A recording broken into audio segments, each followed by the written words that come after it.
Hi, Jack. Good morning. How are you? I'm good. How are you, Isabella? I'm good. Thank you very much. I thank you for taking this time to share your music story. Very much looking forward to it. Yeah, thank you so much for having me. When I was 4 years old, my parents and my grandmother took me to a Tiny Tots concert at the Detroit Symphony Orchestra. And at the concert, all of the different instruments were introduced, and the pianist played Furlis by Beethoven. And I can still remember thinking that, I want to be able to do this. And so when I was 5 is when I started taking piano lessons. And my first teacher was named Tatiana Richmond. And then when I was 11, I started taking lessons with Catherine Rowland, and I'm still studying with her currently. And I also currently study with Aviram Reichert and Guy Mintus. And all of my teachers have really influenced me a lot and have contributed to my musical growth. And I also played the oboe for 9 years. My oboe teacher is Anne Lemke, and she is an orchestral oboist. Recently recorded a CD of oboe music by 19th century women composers, and so she has exposed me to so much great music, and especially in the orchestral repertoire, and even taught me reed making, which is a very interesting process. She shapes her own cane, and it was cool to be able to see that process. And I've also gotten a lot of exposure to great music from playing in two local youth orchestras here in Michigan. I played as an oboist and a pianist in the Oakland Youth Orchestra for 4 years, and currently I'm in the Detroit Symphony Youth Orchestra. I'm playing the piano in a lot of different chamber ensembles and with a couple of their large orchestras and their wind ensemble. And they're celebrating their 50th anniversary this spring. And to celebrate, they commissioned a work from Angelica Negron that is called Tornasol, and it has a very prominent piano part that I'm playing, and it's going to be the world premiere on April 29th, so I'm very excited for that. Well, you've had lots of exposure to different kinds of music, which is quite unusual, and that's wonderful. Let's talk about your piano study a little bit. What gave you the motivation? Well, I think my greatest motivating factor is that just being able to play the music that I love so much, and it's always so gratifying when I am working on a piece and my mental image of the piece kind of starts to come to life. And like you said, it is a very lonely process. A lot of hours spent by myself, but and so I think that is a challenge. That it's a long process, a lonely process, and it's often hard for me to have patience. I'm learning a piece that I want it to sound how it sounds in my head right now, but that's something that I need to work on all the time, is to just wait and let the process unfold, and also to realize that perfection is not attainable, and that I'm trying for excellence instead of perfection. But in the end, it's very gratifying when I get to perform and then share my music with others. And hopefully, just like here at Musicale, playing the Sofia Gubaidulina Chaconne, hopefully I was able to expose some people to that piece for the first time. That's very gratifying for me to be able to play a piece of music for someone that they've never heard before.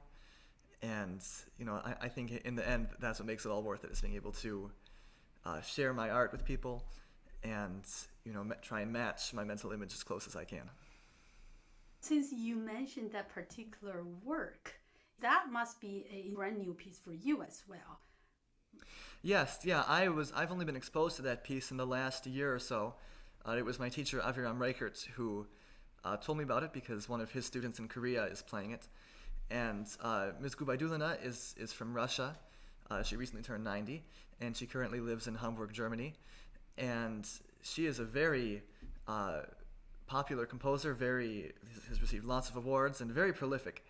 I believe she's written about 130 different concert works, as well as dozens of film scores. And yeah, the piece I played is her Chaconne for solo piano, that was written while she was a student at the Moscow Conservatory. And it's a piece that I love to play. Like you said, it's so full of different characters and contrast and different textures. Yeah, it's definitely very, very rewarding to perform. And another new piece of music, this is a piece that she wrote recently for orchestra called Der Zorn Gottes, The Wrath of God. I listened to that recently, and I would highly recommend that for anyone that would want to listen to more of her music. It's a very powerful work. Now, could you take us on a little journey as you start a piece of music? Well, it starts out with lots of listening.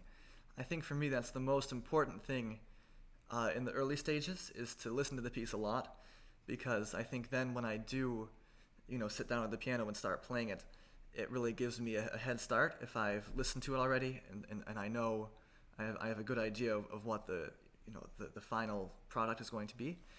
And then I start hand separate usually and slowly, and then I always try when I'm practicing to have a very specific intention for what I'm doing.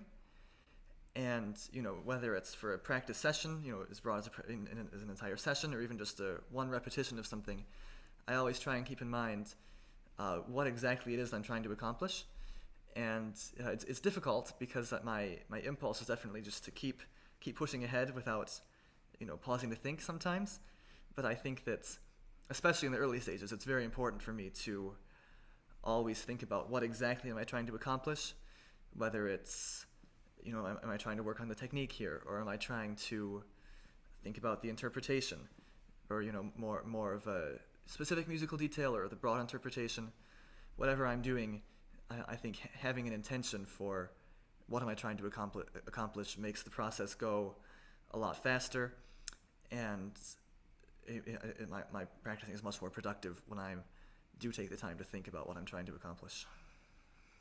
Now, when you learn a classical piece, do you usually use outside sources to enhance your understanding? I definitely do take inspiration from listening to recordings. I think that's a very helpful thing for me to do. One of my favorite pianists is Evgeny Kissin, and so I always try and find Kissin's interpretation when I can. But there are so many pianists, Andras Schiff, Daniel Barenboim, that I love listening to, and that definitely do give me inspiration. And I also love trying to read about the history and background of all of my pieces. So I try and do lots of internet research about what was the composer's life like at the time, and even what was just going on in history at that time, because I think that adds a whole nother layer to informing my interpretations. And yeah, I think that outside research is a big part of helping me to form my interpretations. Now you're well on your way to actually start a professional music career. What was your journey deciding on picking up music as a profession? Well, I as I started to take piano lessons, and I think when I was in middle school is when I really started to realize that this is what I love and it's what I want to do with my life, and that the music I play I just love so much, and I cannot imagine my life without this the wonderful music that we are so privileged to be able to play. And also meeting other musicians is something that I just love. I think an experience that really sticks out is when I did the Philadelphia International Music Festival in the summer of 2020. It was virtual and for 4 weeks, and that was such a great experience for me.